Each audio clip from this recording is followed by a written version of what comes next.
ദേശീയ തൊഴിലുറപ്പ് പദ്ധതി UPA ഗവൺമെൻറ് ഈ രാജ്യത്ത് കൊണ്ടുവന്ന സാധാരണ ജനങ്ങൾക്കിടയിൽ വലിയ മാറ്റമുണ്ടാക്കിയ, ഇന്ത്യയിലെ ലക്ഷക്കണക്കിന് ഗ്രാമങ്ങളിൽ കോടിക്കണക്കിന് ജനങ്ങൾക്ക് തൊഴിൽ ഉറപ്പ് നൽകുന്ന ലോകത്തിന് തന്നെ മാതൃകയായ ഒരു പദ്ധതിയായിരുന്നു. BJP ഗവൺമെൻറ് അധികാരത്തിൽ വന്ന സമയം മുതൽ ദേശീയ തൊഴിലുറപ്പ് പദ്ധതി എങ്ങനെ ഇല്ലാതാക്കാം എന്നാണ് വളരെ ഗൗരവമായി ആലോചിച്ചുകൊണ്ടിരുന്നത്.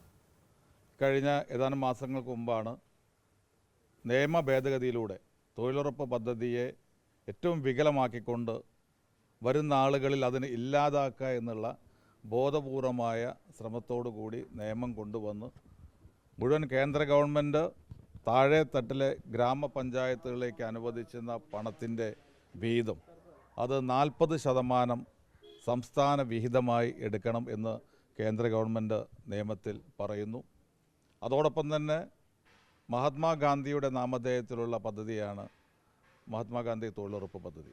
ആ തൊഴിലുറപ്പ് പദ്ധതിയിൽ നിന്ന് മഹാത്മാഗാന്ധിയുടെ പേര് നീക്കം ചെയ്തിരിക്കുകയാണ്. ഒരു നിയമം കൊണ്ടുവന്ന് 40% ഫണ്ട് ഒരു വലിയ പദ്ധതിയുടെ സംസ്ഥാനങ്ങൾ വഹിക്കണമെന്നും മഹാത്മാഗാന്ധി ഇവിടെ നാമധേയം മാറ്റിക്കൊണ്ട് VB റാംജി ബില്ല് എന്ന് പറഞ്ഞുകൊണ്ട് ഒരു ബില്ല് അവതരിപ്പിക്കുകയും ചെയ്തിരിക്കുകയാണ്. അപ്പോൾ സ്വാഭാവികമായും ഇത് ലക്ഷക്കണക്കിന് വരുന്ന നമ്മുടെ ഗ്രാമങ്ങളിലെ സാധാരണക്കാരായ ജനങ്ങളുടെ ജീവിതത്തെ ബാധിക്കുന്ന ഒന്നാണ്.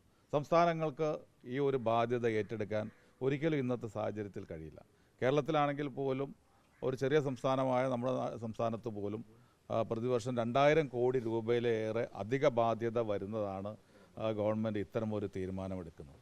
അപ്പോൾ അത് വളരെ ആസൂത്രിതമായി തന്നെ ഈ പദ്ധതിയെ ഇല്ലാതാക്കുക എന്നുള്ള ശ്രമമാണ് BJPയുടെ അജണ്ട. അത് നടപ്പിലാക്കുന്നതിൻ്റെ ഭാഗമായിട്ടാണ് ഇത്തരം നീക്കങ്ങൾ ഗവൺമെൻറ് നടത്തുന്നത്.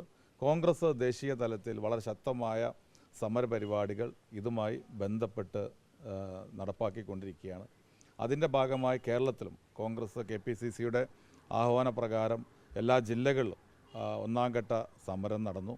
അതിൻ്റെ 2ാം ഘട്ട സമരം നാളെ രാജ്ഭവന് മുന്നിൽ കോൺഗ്രസ് പ്രവർത്തകരും തൊഴിലുറപ്പ് പദ്ധതിയിൽ ഉൾപ്പെട്ട തൊഴിലാളികൾ ഉൾപ്പെടെ പങ്കെടുത്തുകൊണ്ടുള്ള ഒരു ദിവസം നീണ്ടു നിൽക്കുന്ന, നാളെ 13-ാം തീയതി രാവിലെ ആരംഭിച്ച് 14-ാം തീയതി വരെ നീണ്ടു നിൽക്കുന്ന രാപ്പകൽ സമരം തിരുവനന്തപുരത്ത് സംഘടിപ്പിക്കുകയാണ്. അതിന് എല്ലാവരുടെയും പിന്തുണ ഉണ്ടാവണം എന്ന് അഭ്യർത്ഥിക്കുകയാണ്. തൊഴിലുറപ്പ് സമരം എന്ന് പറയുന്നത് ഞങ്ങൾ പെട്ടെന്ന് അവസാനിപ്പിക്കാനുള്ള ഒന്നല്ല. കാരണം കോൺഗ്രസിനെ സംബന്ധിച്ചിടത്തോളം ഈ പദ്ധതി അത്ര വലിയൊരു പദ്ധതിയായിട്ട് അവതരിപ്പിച്ചാണ്.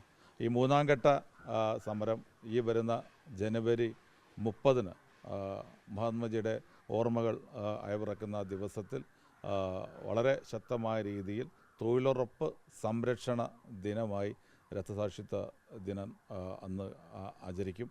ആ രീതിയിൽ ഘട്ടം ഘട്ടമായി KPCC ശക്തമായ സമര പരിപാടികളുമായിട്ട് മുന്നോട്ട് പോവുകയാണ്. ഈ കേന്ദ്ര ഗവൺമെൻറ് നടപടി 2 തലത്തിലാണ് ഞങ്ങൾ കാണുന്നത്. ഒന്ന്, ഈ പദ്ധതിയെ തന്നെ ഇല്ലാതാക്കാനുള്ള ശ്രമം. മറ്റൊന്ന്, മഹാത്മാഗാന്ധിയുടെ പേര് നീക്കുക എന്ന് പറയുമ്പോൾ ജവഹർലാൽ നെഹ്റുവിനെതിരെ, ഇന്ദിരാഗാന്ധിക്കെതിരെ ശക്തമായി പാർലമെൻറ്റിലും അതുപോലെ തന്നെ പുറത്തും വളരെ ശക്തമായി വിമർശിച്ചുകൊണ്ട് അവരുടെ നടപടികളൊക്കെ വിമർശിക്കുന്ന ഒട്ടനവധി കാര്യങ്ങൾ BJP ചെയ്യുന്നുണ്ട്. പക്ഷേ മഹാത്മാഗാന്ധിയെപ്പോലും ഇപ്പോൾ അതിൽ നിന്ന് ഒഴിവാക്കുന്നില്ല. അവരുടെ ഒരു അജണ്ട മഹാത്മാഗാന്ധിയുടെ ഐഡിയോളജിയെ തകർക്കാനുള്ള നീക്കമാണിത്. BJP ഒരു പേര് നിൽക്കുന്നു എന്ന് പറയുമ്പോൾ അതൊരു ചെറിയ കാര്യമില്ല. മഹാത്മാഗാന്ധി രാജ്യത്തിന് നൽകിയ ഒരു ഐഡിയോളജി ഉണ്ട്. ആ ഐഡിയോളജിയുടെ ഏറ്റവും പ്രധാനപ്പെട്ട കാര്യം എന്ന് പറഞ്ഞാൽ സെക്യുലറിസമാണ്. അപ്പോൾ ആ സെക്യുലറിസം തകർക്കുക എന്നുള്ളത് തന്നെയാണ് BJPയുടെ അജണ്ട. അതിലേക്കുള്ള നീക്കത്തിൻ്റെ ഭാഗം കൂടിയാണ് മഹാത്മജിയുടെ പേര് പോലും നീക്കം ചെയ്യുന്ന ഇത്തരം നിയമനിർമ്മാണങ്ങൾ. അതുകൊണ്ട് അതിനെതിരെ ശക്തമായ സമരം KPCC കേരളത്തിൽ സംഘടിപ്പിക്കുകയാണ്. അതിന് മുഴുവൻ ജനങ്ങളുടെയും പിന്തുണ ഉണ്ടാകണം എന്ന് അഭ്യർത്ഥിക്കുകയാണ്. സർക്കാരിൻ്റെയും CPMൻ്റെയൊക്കെ കുറേ കാലമായിട്ടുള്ള ആരോപണം കോൺഗ്രസ് ഒരിക്കലും കേന്ദ്ര സർക്കാരിനെതിരെയും BJPക്കെതിരെയും ഒന്നും പറയുന്നില്ല എന്നുള്ളതാണ്. പക്ഷേ അങ്ങനെയുള്ള ആരോപണം ശക്തമായതുകൊണ്ടാണ് ഈ തെരഞ്ഞെടുപ്പ് കൂടി മുന്നിൽ കണ്ടാണോ കേന്ദ്ര സർക്കാരിനെതിരെ ഈ കോൺഗ്രസ് പ്രത്യക്ഷ സമരത്തിലേക്ക് സജീവമായി വരുന്നത്? അതെ, അത്ര കാര്യത്തിന് വല്ല പ്രസക്തിയുണ്ടോ? രാജ്യത്ത് നടക്കുന്ന ജനങ്ങൾ മുഴുവൻ കാണുന്നില്ലേ? കേന്ദ്ര ഗവൺമെൻറ്റിനെതിരെ പാർലമെൻറ്റിലും പുറത്തും ശക്തമായ നിലപാടെടുക്കുന്ന പാർട്ടി ഏതാണ്? അത് ഇന്ത്യൻ നാഷണൽ കോൺഗ്രസ് അല്ലാതെ വേറൊരു പാർട്ടിയുണ്ടോ? അപ്പോൾ കോൺഗ്രസ് അതിനെ ശക്തമായ നിലപാട് പാർലമെൻറ്റിൽ എടുക്കുന്നു, നരേന്ദ്രമോദിക്കെതിരെ ശക്തമായ നിലപാടെടുക്കുന്നു. ഞങ്ങൾ നിയമസഭയിൽ പോലും ശക്തമായ നിലപാടെടുക്കാറുണ്ട്. പക്ഷേ ഇന്ന് വരെ 10 വർഷം പൂർത്തീകരിക്കുകയാണ്. പല കാര്യങ്ങളും മുഖ്യമന്ത്രി പറഞ്ഞിട്ടുണ്ടെങ്കിലും നരേന്ദ്രമോദി എന്ന പേര് അത് എത്ര തവണ പറഞ്ഞിട്ടുണ്ട് എന്ന് നിയമസഭാ രേഖകളൊന്ന് പരിശോധിച്ചാൽ മനസ്സിലാകും. അതേ ഒരു കാരണവശാലും നരേന്ദ്രമോദിയെ എതിർക്കുന്ന ഒരു നിലപാടും എടുക്കാറില്ല. കോൺഗ്രസ്സാണ് കേരളത്തിൽ നിയമസഭയ്ക്കകത്തും ഇന്ത്യയിൽ പാർലമെൻറ്റിലും അതിന് പുറത്തുമൊക്കെ നരേന്ദ്രമോദിക്കെതിരെയും BJP ഗവൺമെൻറ്റിനെതിരെയും ശക്തമായ നിലപാടെടുക്കുന്നത്. ഇക്കാര്യത്തിൽ ഞാൻ പറഞ്ഞല്ലോ, ഇക്കാര്യത്തിൽ സംസ്ഥാന ഗവൺമെൻറ്റുകൾക്ക് അധിക സാമ്പത്തിക ബാധ്യത വരുന്നതാണ്. അത് വലിയ പ്രയാസം ഏത് ഗവൺമെൻറ്റിനും ഉണ്ടാക്കും, ഈ ഗവൺമെൻറ്റിനും ഉണ്ടാക്കും. അതുകൊണ്ട് ഞങ്ങളെ സംബന്ധിച്ചിടത്തോളം പൂർണ്ണമായും ഇത് കേന്ദ്രം അനുവദിക്കുന്ന പണം ഗ്രാമങ്ങളിലെത്തണം, പഞ്ചായത്തുകളിലെത്തണം.